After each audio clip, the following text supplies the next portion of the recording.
You spend hours coding a Scratch game. It may be the best Scratch game ever. But nobody's playing it. Do you want to learn the secret ingredient to make your project go boom with views?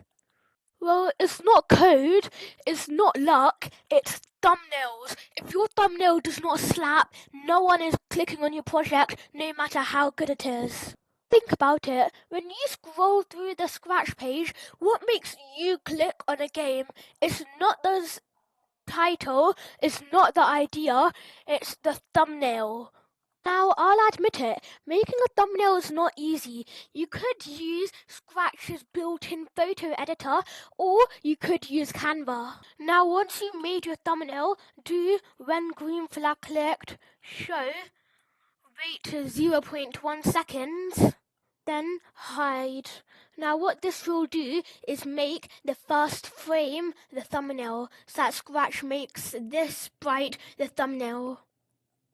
So now today you've learned that the secret ingredient for Scratch projects is not a longer script, it's just thumbnails. If you want to learn more cool Scratch hacks and how to go viral on Scratch, make sure to like and subscribe.